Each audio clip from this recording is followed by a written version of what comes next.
Amen po. Amen po ang Panginoon sa isa naman ng pagkakataon na pagbahagi po ng salita ng Diyos. Isa po tayong lahat. Amen. Mabuti naman. Batid natin na nasa tayo sa Baguio. Ito man, tuloy ng Panginoon. Dito pa rin tayo. Amen. Amen. Mag-aaral po tayo ng salita ng Diyos, mga kapatid. Tayo at buksan po natin ating mga Bible sa Book of Philippians.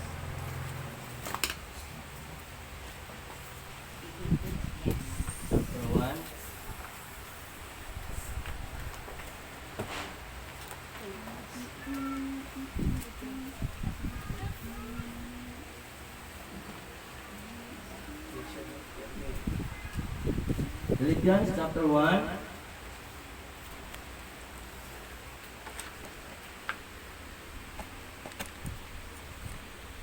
Basahin natin from verse 1 to verse 6.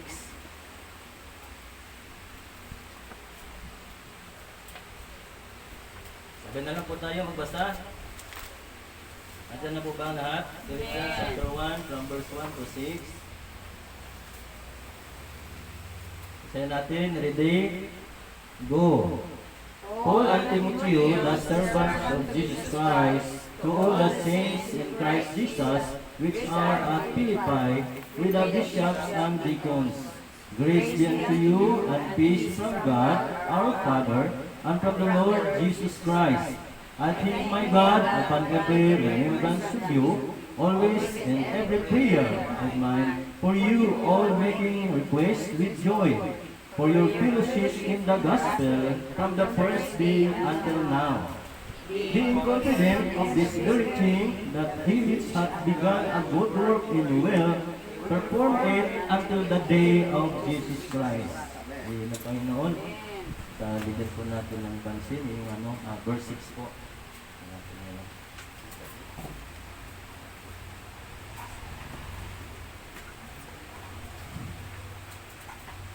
Tayo po'y manalangin. Amang banal, Diyos na magpanggihan sa lahat. O Lord, kami po'y nagpapasalamat pagkat muli isagawa po yung aming prayer ministry. Salamat po Lord sa oras at panahon. Pati namin Lord God, ang pagpunta po namin dito ay isang mabuting pangitain po Lord bilang stewardship of time Lord God. Napakamalaga po ng oras na dapat lamang po ibigay namin sa inyo o gamitin namin sa inyo Lord God. Salamat sa time. Pagkakataon na kami ay dito, pagkat kami ay malakas at malusog pa, dapat lamang po Lord, kami po ay maglingkod sa inyo. Kabila ng lahat Lord, hindi po hindran sa amin, mga sama ng panahon, ano pa man Lord, aming mga pinagkaabalahan. Kaya Lord, salamat, kami pong puri ng lahat at umaasa. Sana po Lord, sa aming pag-aaral, maramdaman namin Lord, inyong presensya, Lord God, buksan niyo po ang aming mga seat of understanding, pangmanuwaan namin, at magkaroon kami ng pusong mapagpasakop na handang paglagakan po, Lord, ng inyong salita, Lord God. Kaya, Lord, gamitin na din po ako bilang inyong abang lingkod, Lord, magparagit po ng inyong salita. Bigyan po ako ng wisdom, hindi po madali, but still, Lord, I know na minsan po ang banal na Espiritu na siya pong magabay sa ating Lord God. Sa Lord, umaasa na sa aming kalagitnaan, ikaw po ang aming taas, ito po ang ibaba, Lord, and then katatiran, ang handa sa pakikinig, maaaring makahabol po, makarating sila sa tamang oras, upang sama-sama kami, magpuri po sa dapilang pangalan, Lord God. Maraming salamat po, at muli, po ng lahat, ito po ang aming mga samot dalangin, hinihingi sa matamis na pangalan ng Panginoong Kristo na aming tagapagligtas. Amen. Amen. Amen.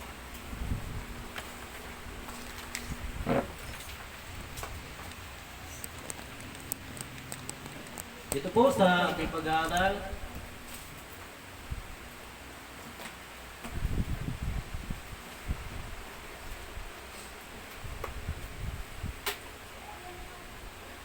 Philippians chapter 1 verse 6, sabi po dito, to po yung keywords natin. Being confident of this very thing, that he which hath begun a good work and you will perform it until the day of Jesus Christ. Kaya dito mga kapatid, nakita po natin dito, batid po natin na marami sa atin na nasanay na sa mga kumbaga yung mga tao na maaaring sabihin natin nasa simula naging masigasig sila, anumang gawain, sports man yan o anong mga gawain, makita natin na nandoon yung kasigasigan, yung kumbaga tiyaga, kumbaga nandoon yung pag-iisipag nila. Pero madalas makita natin dito na hindi sila umaabot o kumantong po kung ano po ang ano po dapat tapusin, kung paano po mabuti o tama. Dapat kung ano man ang ating sinimulan mga kapatid, dapat tapusin natin sa tama. Kasi maraming mga tao na hindi sila nagtapos sa kung anong tama. Kumbaga maraming mga tao na tama ang sinimulan pero sa bandang huli napapasama. May mga ganyan na mga pangyayari. Kaya dito sa ating pag-aaral, kaya pinamagatan ko po siyang finish what you have started. Marami kayo sa atin, kasi nga sabi sa atin ng Bible, being confident of this very thing, that he which began a good work in you will, sabi dito, perform it until the day of Jesus Christ. Kumaga, kung sinimulan mo sa spiritual, huwag mong tapusin sa physical. Finish what you have started. Kaya sabi ko sa inyo kanina, maraming mga tao nagsimula sa isang bagay, pero sabihin natin, may kasiglahan, pero hindi nila nagawang tapusin sa kung anong tama at kung anong ikakabubuti. Kaya marami yan. Sabi ko sa inyo kahit sa trabaho natin, di ba, madalas ganyan, hindi nagtatagal, nawawala, ba? Ganon din sa gawain ng Panginoon mga kapatid. Pagdating sa pananampalataya, madalas nahirapan silang mapanatili ang katapatan. Bakit po? Because most of them begin with spiritual and then in physical. Sino po ang mga halimbawa natin dito? Tulad nila Saul, di ba? Ano ba si Saul? Nagsimula siya sa pagiging humility, ngunit nagtapos siya sa rebellion. Batid po natin ang buhay ni Saul. Diba? Ganun eh. Kumbaga, maganda sa simula, pero kalaunan, wala. Naging masama na rin siya. Maging si Solomon, diba? Alam natin, si Solomon, nagsimula siya sa wisdom, pero nagtapos siya sa idolatry. Mga kapatid, maraming mga ganyan. Sa atin din, marami. Sino pa ba? Si Demas. Diba? Si Demas. Ano ba sinimula ni Demas? Naglilingkod siya, pero ano nangyari sa kanya? Nagsimula siya sa paglilingkod, umaalis dahil sa pag-ibig sa sanlibutan. Maraming mga ganyan, mga Kristiyano. Hindi nagtatagal. Magaling lang sa simula. Pero kalaunan, nawawala sila. Bakit? Humantong sila sa sanlibutan. Nagsimula sila spiritual, pero nauwi sa physical. Si Judas, diba? Ang tagal niya kasama ang Panginoon. Sumusunod siya. Pero anong nangyari? Natapos sa pagtataksil. Mga kapatid, nawa ang mga bagay na ito, makikita natin sa ating sarili. Kung kumusta nga ba talaga ang buhay ko sa Panginoon. Yan po yung mga negative example mga kapatid na maaring makita sa ating lahat. Hindi lang po sa akin, kay pastor, lahat po tayo. Pwedeng nagsimula. Pwede kang nagsimula sa tama, sabihin ko. Pero maaari kang hindi manatili at magtapos ka sa masama. Mga kapatid, dapat mag-iingat tayo. Lahat sila nagsimula sa spiritual, ngunit natapos sila physical. Kaya sabi sa ating topic, finish what you have started. Mga kapatid, ang aklat kasi na ito mga kapatid ay sulat ni Apostol Paul para sa layuning paalalahanan ang Philippian Church. Bakit po ba? Sapagkat sila ay nagkaisa at nanatiling tapat sa kanilang pananampalataya kay Kristo Jesus. Kaya makita natin dyan sa verse 27 mga kapatid hanggang 30, Ang sabi diyan sa Tagalog, ang inyong lamang pamumuhay ay maging karapat-dapat sa Ebanghelyo ni Kristo upang maging ako ay dumating at kayo'y makita o wala man sa harap ninyo, ay mabalitaan ko ang inyong kalagayan na kayo'y matitibay sa isang espiritu, na kayo'y magkaisa ng kaluluwa na nagsisikap sa pananampalataya sa Ebanghelyo. Din sa 28, at sa anuman ay huwag kayong mga takot sa mga kaaway na ito, sa kanila ay malinaw na tanda ng kapahamakan, na tapat tanda ng iyong pagkaligtas at ito'y mula sa Diyos. Sapagat sa inyo'y pinagkaloob alang-alang kay Kristo, hindi lamang upang manampalataya sa Kanya, kundi upang magtiis din naman alang-alang sa Kanya. Yamang taglay ninyo, upang ipagbuno, na inyong nakita rin sa akin, at ngayon nababalitaan ninyo taglay ko. Malinaw po dyan mga kapatid, yan po yung reason kung bakit sinulatan niya ang manggagawa ng Pilipay. Sapagat alam ni Paul na sila ay hanggang sa kasalukuyan, kahit si Paul wala na nakakulong, nabalitaan niya, alam niya na sila ay nanatili sa gospel. Mga kapatid, alam kasi ni Paul, ito po kasi ay tumutukoy doon sa tagpo na yun mga kapatid, na may mga manggagawa, may mga aral na kanilang, kumbaga, kanilang napapakinggan, na maaaring nag-worry si Paul sa kanila, na baka mamaya mauwi sila sa wala. Kasi alam ni Paul na minsan na silang napangaralan ni Paul, at iniisip niya na baka naman mabaliwala sa kanila yung naitanim na ni Paul sa kanila ng mga aral, yung tungkol nga sa gospel. Kaya makita natin dyan mga kapatid, sa verse 15 and 17, ito po yung dahilan. Tunay na ipinangangaral nga ng iba si Kristo sa kapanaghilian at sa pagkikipagtalo, at ng mga iba naman sa mabuting kalooban. Ay isa'y gumagawa nito sa pag-ibig, palibhasa'y nalalaman na ako'y nalalagay sa pagsasanggalang ng Ebanghelyo. Malinaw dito mga kapatid, na mayroong maaring hindi maganda na maaring resulta sa gawain kapag hindi sila palalahanan ni Paul. Kaya mga kapatid, sa kabila nito mga sitwasyon na ito mga kapatid, si Apostol Paul, tinitiyak niya sa gawain po ng Philippians na ang Diyos ang siyang may akda ng bawat mabuting gawa, at siya rin ang magtatapos nito. Mga kapatid, tandaan natin, kung ano po yung ating sinimulan, mga kapatid, ang Diyos po ang magtatapos niyan. Wag po tayong magpapatalo sa kung ano pa mga hadlang.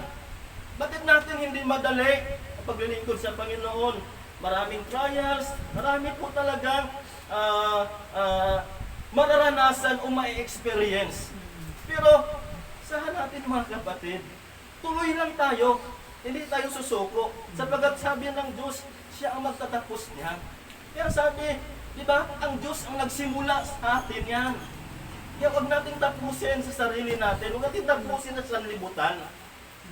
Nakalungkot, minsan marami mga Kristiyano, di ba, nanghihina sa gawain. Di ba, nakalungkot, dati aktibo naman sila. Dati napakasipag nila, nangunguna sila sa mga ministry. Pero, anong nangyayari sa kanila? Kaya dito mga kapatid, paano kayo makakasiguro, diba, na matatapos natin ng may katapatan ang ating mga sinimulan sa Panginoon? Paano natin masisiguro na matatapos natin yung ating katapatan na sinimulan na natin sa Panginoon? Ito yung ating bigyan ng pag-aaral ngayon mga kapatid. Ang sabi sa atin ng unang punto, pasok tayo sa unang punto, finish what you have started. First point, start with confidence, don't end with compromise. Ang sabi dito, start with confidence, don't end with compromise. Bakit? Sapagat sabi sa atin ng talata nating pinag-aralan, being confident of this very thing. Ito kasi ang kadalasan nangyayari. Diba? Lahat ng tumigil sa gawain ng Panginoon, nakukompromiso, walang dahilan. Ang kanilang pag-alis, ang kanilang pagtalikod, ang kanilang panghihina, kundi isa lang, kadalasan nakukompromise. Kaya sabi, being confident of this very thing. Bakit? Alam ni Paul na hindi mangyayari sa kanila. Alam ni Paul, nandoon yung tiwala ni Paul sa manggagawa doon sa Philippians. Nandoon yung kanyang tiwala na hindi sila magkukompromiso. Ipinapakita dito mga kapatid na ang pagsisimula sa pananampalataya ay nakaugat sa, saan po? Sa pagtitiwala sa Diyos. Hindi sa sariling kakayahan. Mga kapatid, ang masaklat kasi na may mga tao na lumayo na nga sa Panginoon. Diba? Nangihina na nga sa gawain ng Panginoon. Pero makikita natin na parang, bakit kaya parang proud pa sila? Hindi ba? Parang nakita natin na hindi nila kailangan ang Diyos. Nakita natin na parang kaya na nila kahit walang Diyos. Mga kapatid, nakakatakot po yan. Huwag po nating hayaan mga kapatid ng ating mga pananampalataya makukompromiso sa anumang paraan. Mga kapatid, ang pananampalataya natin ay napakamahalaga po yan. Kung yung taong walang pananampalataya, ano po kaya ang maging kahinatnan ng kanyang buhay? Lahat na lang ng gawain niya, lahat na lang ng buhay niya, nasa sanlibutan. Walang lugar sa kanyang puso ang kabanalan. Ganyan ba? Kaya mga kapatid, dapat unang-una nating makikita certain in the calling. Yan po yung unang subpoint natin. Certain in the calling. Dapat, anong ibig sabihin yan? Bigyan natin katiyakan yung ating pagkatawag, mga kapatid. Tinawag ka sa gawain ng Panginoon. Kaya ka nandyan, kaya ka nakapagsimula. Biyaya po yan ng Diyos. We are called by God. Para saan? Bakit tayo tinawag ng Diyos? Para po sa gospel. Walang iba. Dahil nga po sa gospel. Malinaw na ang Diyos ang tumawag at ang purpose niya ay ang Ibanghilyo. Bakit ko nasabi yan? Tingnan niyo sa verse 5 kung bakit nabanggit ang verse 6. Ang sabi din sa verse 5, dahil sa inyong pakikisama sa pagpapalaganap ng Ibanghilyo mula ng unang araw hanggang ngayon. Kaya pagpasok sa verse 6, being confident of this very thing. Yan po dapat ang pagkaingatan natin, mga kapatid.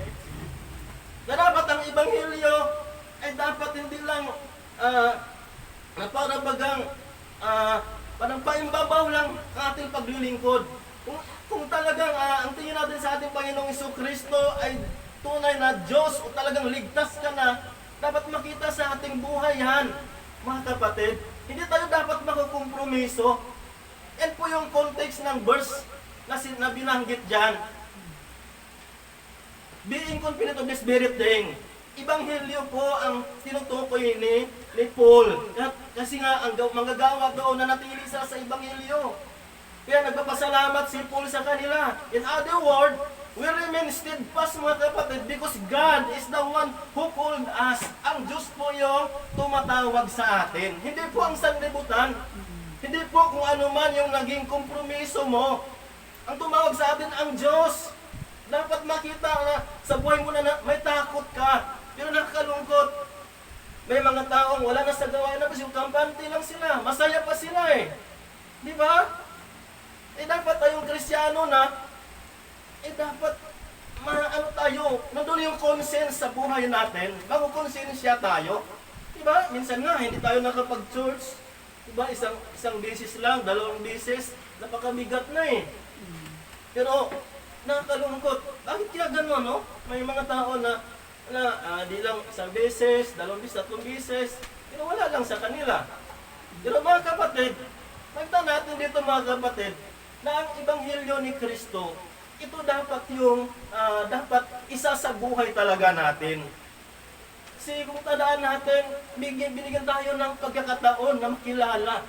Bigyan tayo ng pagkakataon na tayo ay darating o magiging Kristiyano. Napakalaking biyaya po yan. Sa buhay ko, nakikita ko yan. Nung wala pa ako sa Diyos, Mga kapatid, sabi ko, hindi ko nga alam kung nandito pa ako ngayon, kung buhay pa ba ako. Kasi nakikita ko yung buhay ko noon, talagang napakarami kong bisyo. Kung siguro kung buhay man ako ngayon, baka mamaya ang dami ko ng sakit, ang dami ko ng karamdaman. Yan napakamahalaga na pangalagaan natin yung ating buhay spiritual.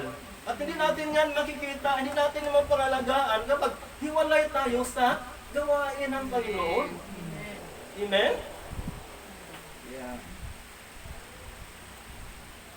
Kaya, certain in the calling. Bakit natin dyan mga kapatid, sa verse 5, na dinidemonstrate nila yung loyalty. Di ba may mga taong ganyan mga kapatid? Di ba? Many people demonstrate loyalty to them, to their belief, di ba? May mga taong ganyan kung paano nila ipapakita yung kanilang pagiging devoted, di ba? Pero, kung makita natin na sa kanila, ang matinding confidence. Tulad ng mga gawa, tradisyon, di ba? Nakita natin yung mga ganyang tao Minsan, paluhod, di ba? Mula sa gate hanggang sa altar. Pero makita natin na ganyan yung pagiging kumpiyansa nila, in beside na wala silang katiyakan. Di ba? Tayo, nandun sa atin yung katiyakan. Kung bakit magpapahulog pa tayo, kung bakit mauwi pa tayo sa sanlibutan. Nasa katiyakan tayo mga kapatid. Ang gospel po yung tinutukoy dito mga kapatid. Yan po yung talagang nakakatiyak tayo sa ating kaligtasan.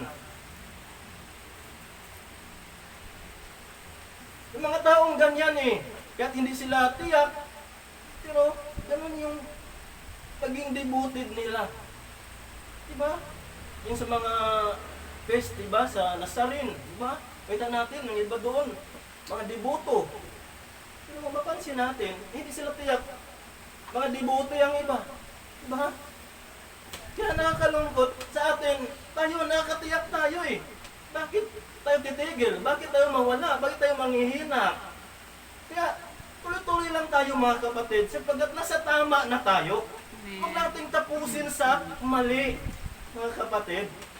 Kung ano nang sinimulan natin, dapat manatili consistent tayo hanggang sa dulo. Yun dapat yung makikita sa atin.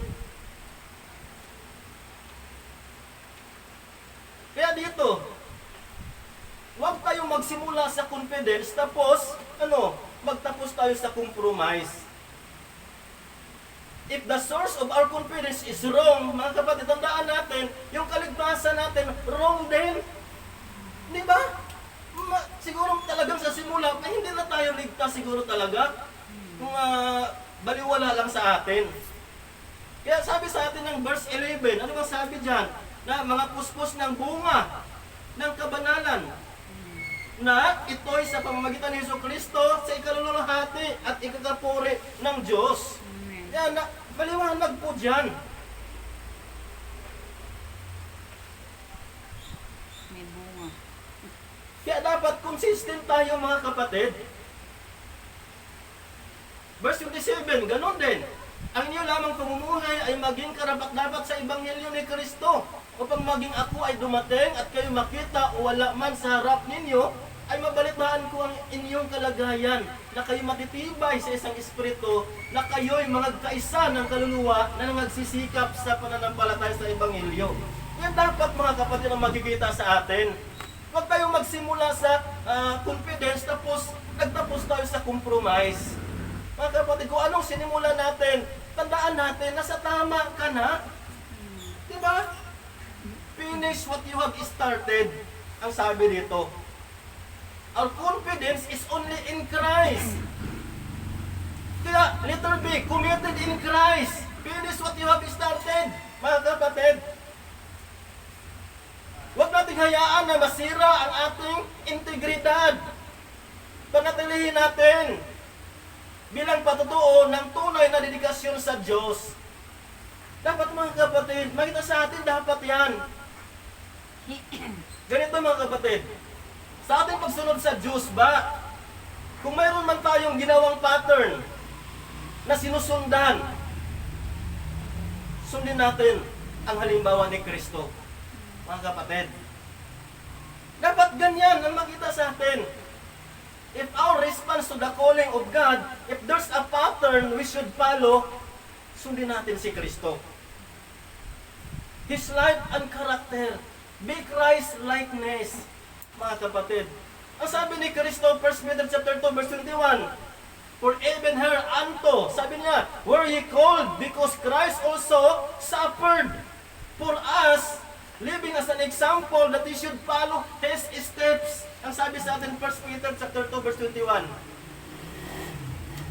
Mga kapatid, nagbigay ng halimbawa ang ating Panginoong Jesucristo. Although hindi man natin siya matularan, sapagkat siya nagsimula sinless, nagtapos sa sinless. Mga kapatid, tayo bilang sinner, nagsimula tayo sa makasalanan, pero nakita natin yung katotohanan. Dapat magtapos tayo sa totoo rin. Amen. Di ba? Dapat makita natin yung halimbawa ni Kristo. Hindi man natin mapantayan, hindi man natin matularan, pero yung ugali niya, dapat makikita natin. Mayroon dito mga kapatid na when Christ suffering for us, di ba? Dapat makita natin na siya ay perfect example of commitment, mga kapatid. Kaya committed in Christ, finish what you have started. Hindi man siya mapantayan. Diba? Batid, sabi ko sa inyo kanina, sinless siya eh. E tayo makasalanan naman talaga tayo. Pero nakita natin yung katotohanan, nakita na natin yung tama. Bakit pa tayo magtatapos sa mali? Babalik tayo sa pagiging makasalanan? Hindi pwede. Natularan natin yung kung anong nakita natin sa sanlibutan. Dapat ang makita natin yung ugali ng ating Panginoong Jesucristo. Yung kanyang obedience, yung kanyang perseverance, at kanyang faithfulness. Yun dapat ang makikita natin at gawin nating huwaran. Sapagkat sabi sa 1 Peter 2:21, di ba, nag-iwan siya ng halimbawa na bagamat nagbata rin naman siya. Nagbata naman tayong lahat talaga eh. Na siyang dahilan, madalas tayo nakukompromiso. Pero ang Panginoon, tuloy-tuloy lang siya. Di ba? At makita natin yung pagiging obedience niya, perseverance at saka faithfulness. Kaya consistent in the gospel, letter C, mga kapatid. Nagpakita dito mga kapatid na kung sinimulan mo sa mabuti, dapat tapusin mo rin sa mabuti. Yung Philippian believers mga kapatid, patuloy silang sumusuporta kay Paul. Kaya gano'n na lang ang pasasalamat ni Paul. Sapagkat kahit wala siya, nasa kulungan siya, tuloy-tuloy pa rin yung suporta nila sa kanya. Kahit nasa kulungan.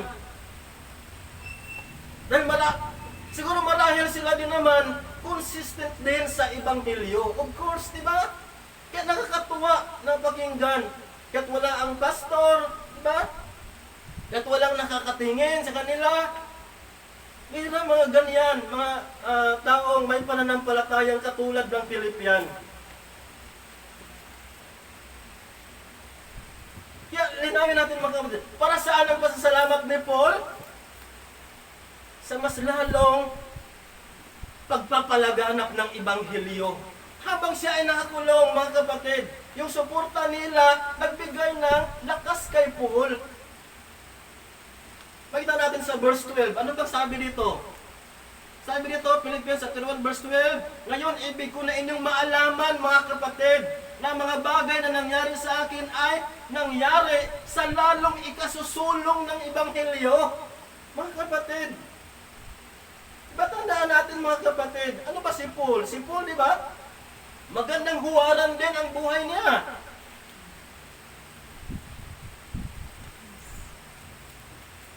Kaya dito mga kapatid, if we are really faithful in Christ's gospel, be consistent hanggang sa magtatapos ang buhay natin. Katulad ni Paul, diba, isang magandang halimbawa siya na marahil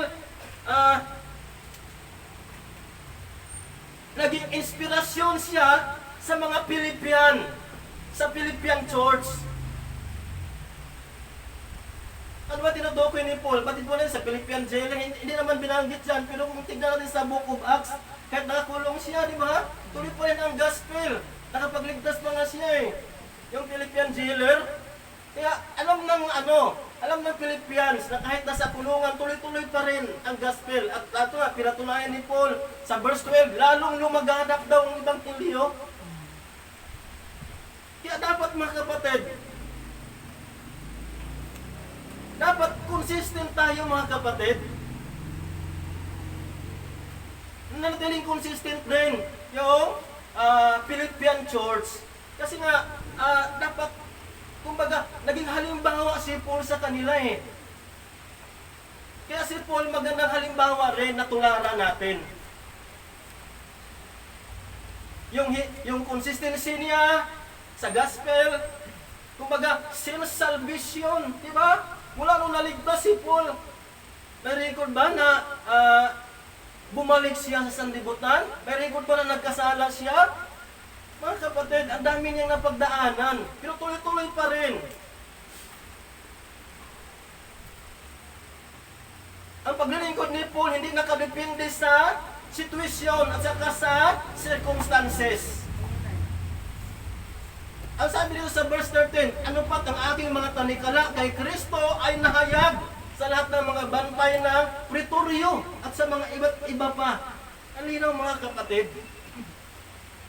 Dapat pamarisan natin mga kapatid. Dapat makita nating halimbawa si Paul kung paano tayo naglingkod sa Panginoon. Although hindi man niya kayang tapatan si Kristo, kasi sabi ko nga sa inyo kanina, si Kristo sinless, si Paul, ano ba siya? Una, sinner siya. Tayo din naman eh. Diba, bago tayo sa Panginoon, sinner tayo mga kapatid. Pero sa biyaya ng Diyos, nakita natin yung katotohanan. Inabot tayo ng Diyos. At ngayon pa ba mawawala tayo? Ngayon pa ba tayo magtatapos? Mga kapatid, finish what you have started. Nasa tama ka na.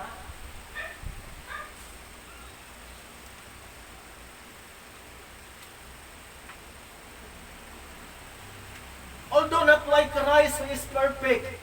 Perfect naman talaga siya. Pero isa rin siyang mabuting puwaran. Bakit po? Bakit si Paul, sabi ko sa inyo, he started obeying sinner, pero nagtapos siya sa ebanghelyo ni Kristo. Amen? Kaya dito mga kapatid, 1 Corinthians chapter 11 verse 1, anong sabi niya? Be ye followers of me. Ang sabi niya, even as I also am Christ.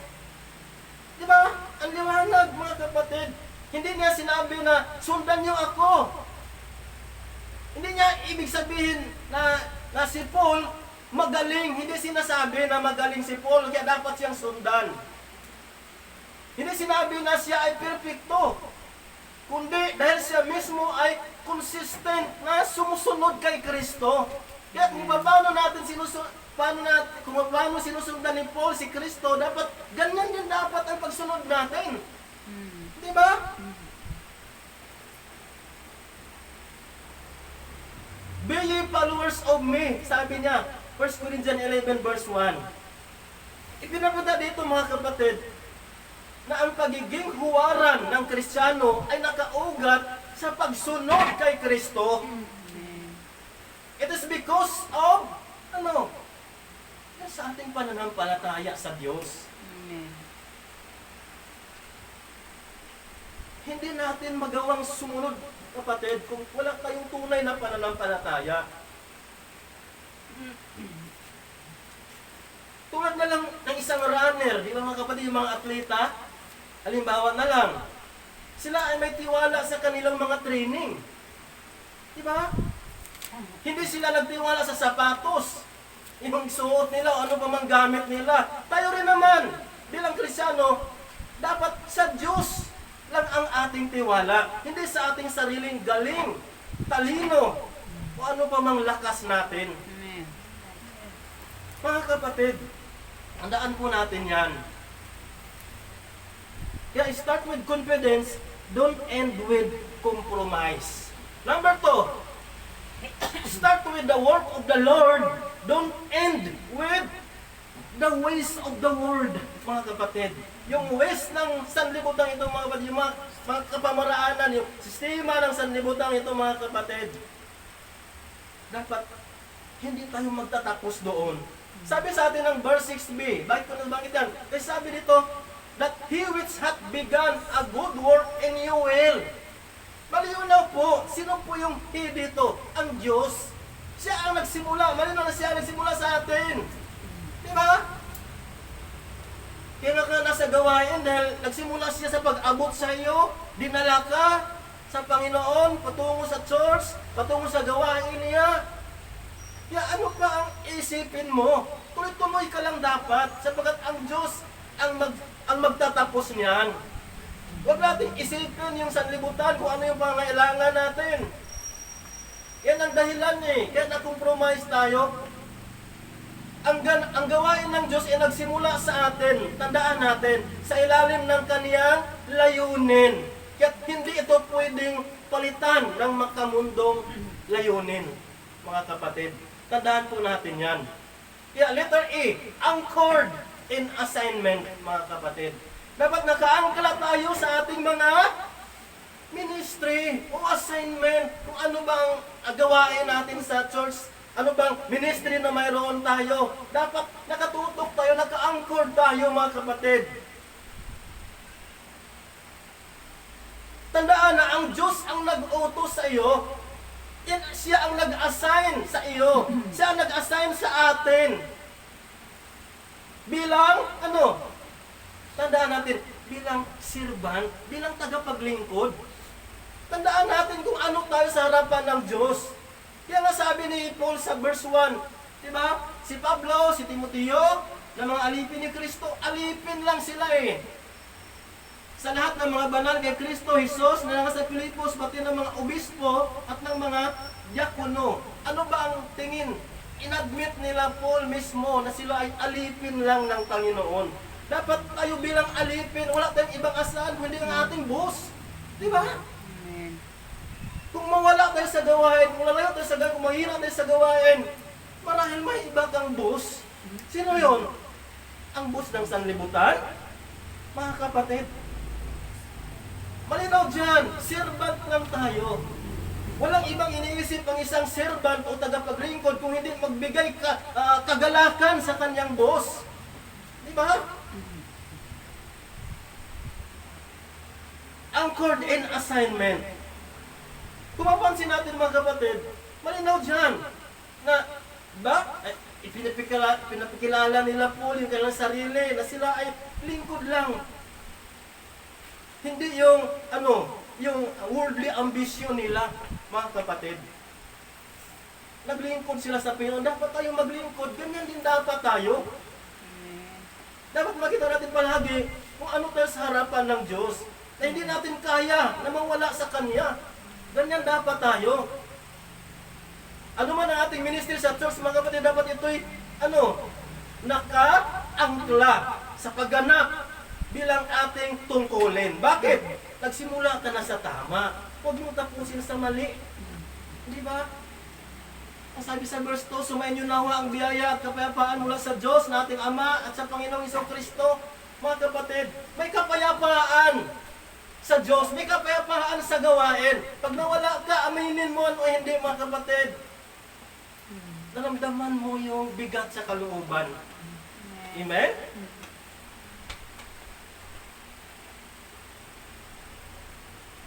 Anchored in assignment. Kaya anuman ang ating ministry, mga kapatid, dapat ito'y nakaangkla sa pagganap bilang ating tungkulin. Nagsimula ka na kasi, tama na ang sinimulan mo Malinaw dito na si Paul, mga kapatid, sa verse 2 na binasa natin, yan yung prayer niya, yan yung daing niya. Sumainyo nawa ang biyaya at kapayapaan mula sa Diyos, na ating Ama at sa Panginoong Kristo, sa verse 2. Malinaw dyan, mga kapatid, yung daing ni Paul, yung biyaya at kapayapaan ay hindi gawa ng tao. Ano ba nakita mo sa sanlibutan? Payapa ka sa sanlibutan? Ang tunay na kapayapaan ay mula sa Diyos. So in other words, mga kapatid, kapag nag-start ka sa Diyos at nagtapos ka sa sarili mo, o sa sanlibutan ito, mga kapatid, aminin man o hindi, may bagabag na nararanasan sa loob ng iyong kalooban. Mga kapatid, huwag mo nang tiisin. Huwag mong tiisin ang Diyos. Di ba?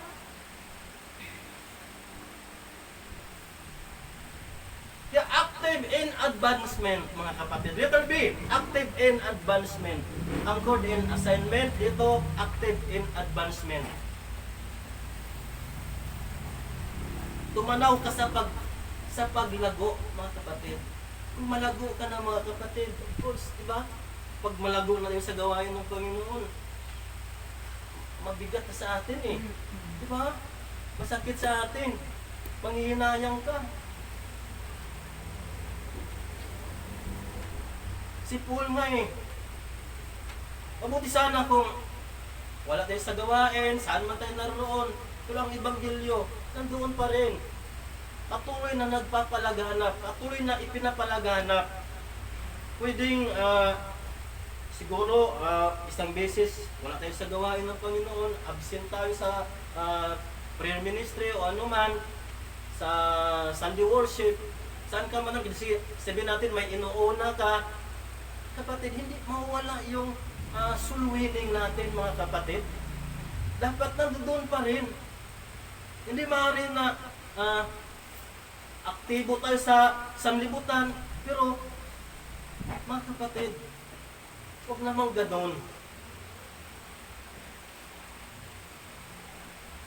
Dapat maging aktibo sa pagsulong sa layunin ng Diyos. Kaya siya rin namang layunin ng bawat iglesia, di ba? Ano bang layunin ng bawat iglesia? Yun nga, yung advancement of the gospel. Di ba? Then, maggabay ng mga mananampalataya. Gagabayan natin sila.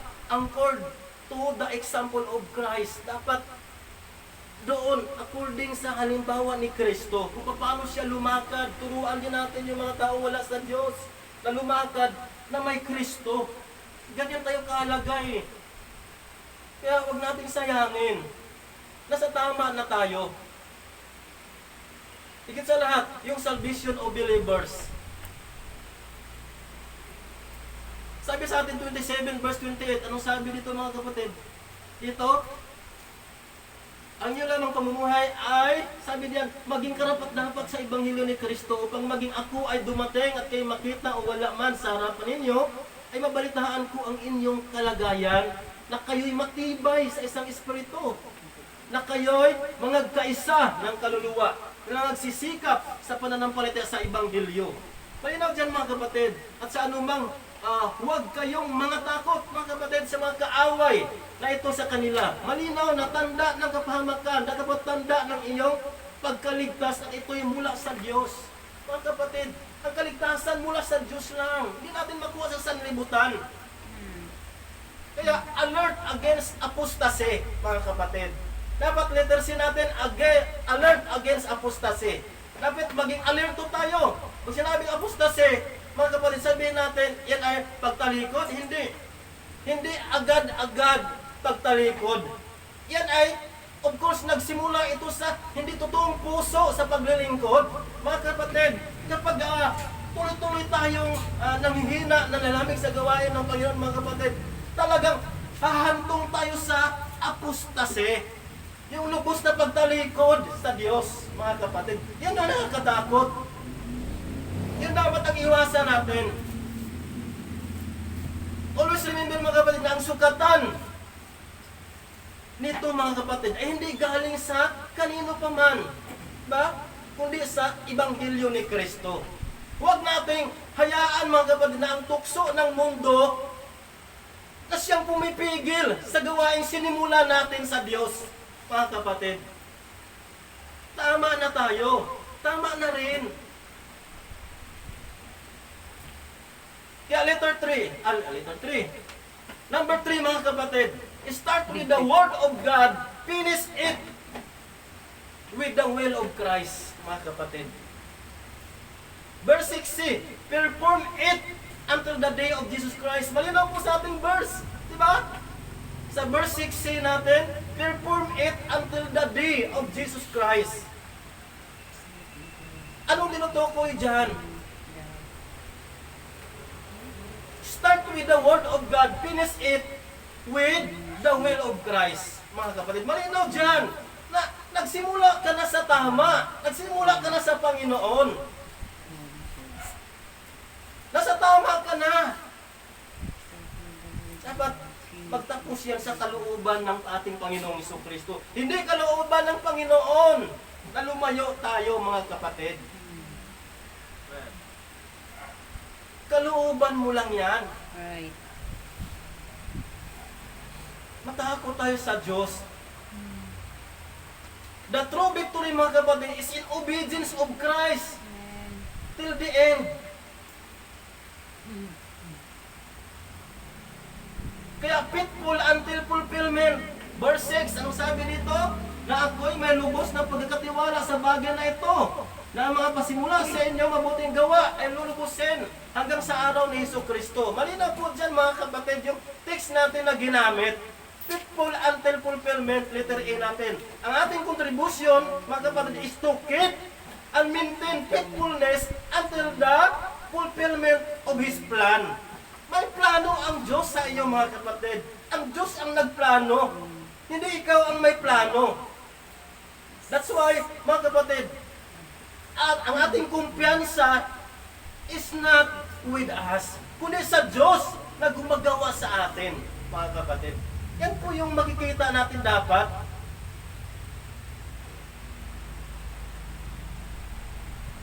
Ang Diyos ang nakakaalam, ang Diyos ang may plano, ang Diyos ang gumagawa.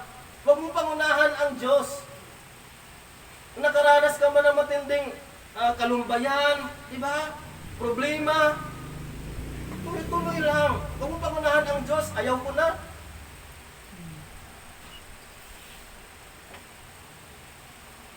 Lahat tayo nakaranas niyan. Pero sana maging aral sa atin.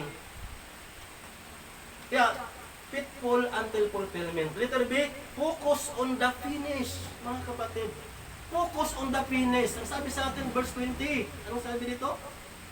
Ayon sa aking maningas na paghihintay at pag-asa na sa anumay hindi ako mapapahiya, kundi sa buong katapangan. Ang sabi dito, nagaya ng dati, gayon din naman, ngayon ay kadakilaan. Dadakilain si Kristo sa aking katawan, maging sa pamagitan ng kabuhayan o sa pamagitan ng kamatayan. Malinaw dyan, mga kapatid, focus on the finish. Ating Panginoong Jesucristo, binigay na ang kanyang buhay, mga kapatid. Binigay ang kanyang buhay para sa iyo. Di ba? Si Paul nga kahit nasa kulungan, nakatuon pa rin siya sa layunin na may taas si Kristo sa kanyang buhay. Kaya nga, perfect example din si Paul Huwag nating hayaan, mga kapatid, na hilain tayo ng nakaraan. Diba?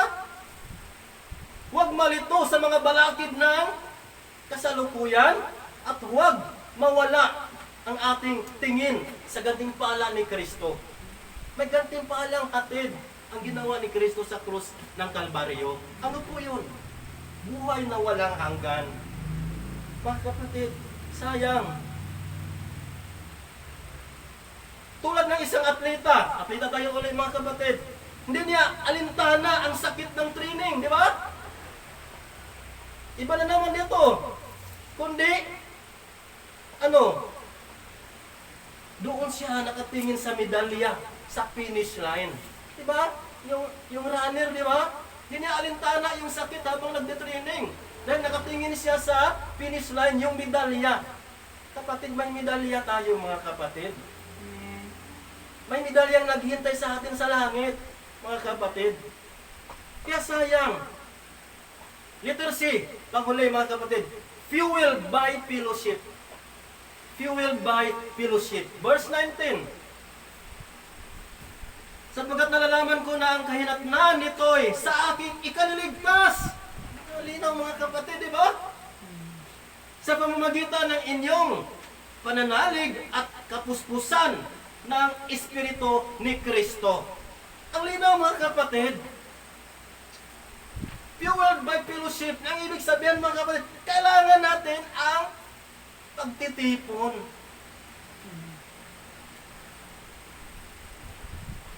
Dito natin makita yung pag-asa at katatagan. Diba? Katulad ni Paul. Yung kanyang katatagan at pag-asa ay bunga ng, may dalawang bagay. Ang binanggit doon. Ano yon? Prayer and then ang prayer ng mga kapatiran at saka yung Spirit of the Lord Jesus Christ. Ayan, madalang nabanggit doon, di ba, sa verse 19. Nalaman ko na ang kahinatnan nito sa aking ikaligtas sa pamagitan ng inyong, pananaing at kapuspusan ng Espiritu ni Kristo. Kailangan natin ng prayer, mga kapatid, sa bawat isa. Kaya kung may problema man tayo, dapat mas lalo tayong lumapit sa Diyos, mas lalo tayong maging aktibo sa gawain para ipanalangin natin ang isa't isa. Kung lalayo tayo mga kapatid, pansinin natin mga kapatid, ang isang apoy, di ba? Madali yang mamatay kung nag-iisa, di ba? Pero kung yung uling nagsasama-sama, lalo siyang mag-aalab, mga kapatid. Ganon din sa gawain ng Panginoon. Kapag lumayo tayo, nag-iisa tayo, mga kapatid, maaaring madali tayong mamatay. Pero kung sama-sama tayo, mga kapatid, lalo tayong nag-aalab. Ganyan ang apoy.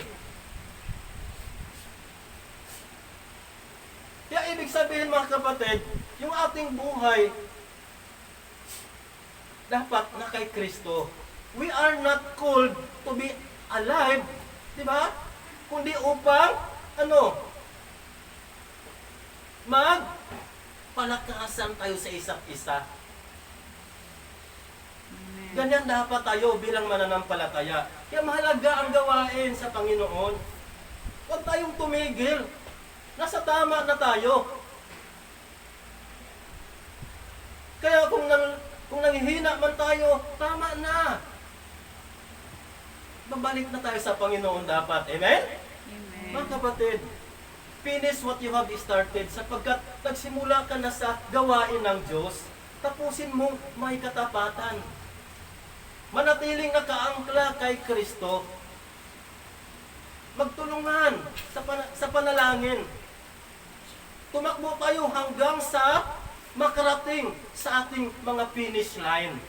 Amen? Kaya mga kapatid, tapos na tayo. Hebrews 12:2, looking unto Jesus, the author and finisher of our faith. Dapat nagatuon tayo palagi sa ating Panginoong Jesucristo. Huwag tayong tumingin sa iba. Kung titingin tayo sa sanlibutan, mawawala talaga tayo. Maliligaw talaga tayo. Amen. Kaya dapat nakatuon lang tayo sa ating Panginoong Jesucristo. Kaya looking unto Jesus, the author and finisher of our faith. Dapat doon lang, kung may pananampalataya tayo, doon nagtatapos kay Jesus. Diba? Finisher of our faith nga eh. Titingin tayo sa iba, magtitiwala ka sa sanlibutan ito? Mga kapatid, wala po tayong makukuhang maganda sa sanlibutan. Tapos na tayo, mga kapatid. Magandang gabi sa lahat. Apply natin. Finish what you have started. Paano tayo magkakasiguro na matatapos natin ang ating mga sinimulan sa Panginoon? Unang-una, start with confidence. Don't end with compromise. Then number 2, start with the work of the Lord. Don't end with the ways of the world. Then number 3, start with the word of God. Finish it with the will of Christ. Amen? Purihin po ang Panginoon, mga kapatid. Nawa, ang mensaheng ito maging pagpapala sa ating lahat at maging gabay sa ating buhay bilang mananampalataya. Pang tayo ay mas lalo pang tumibay at tumatag sa gawain ng Panginoon. Amen? Tawahin ko na po si Pastor Willie.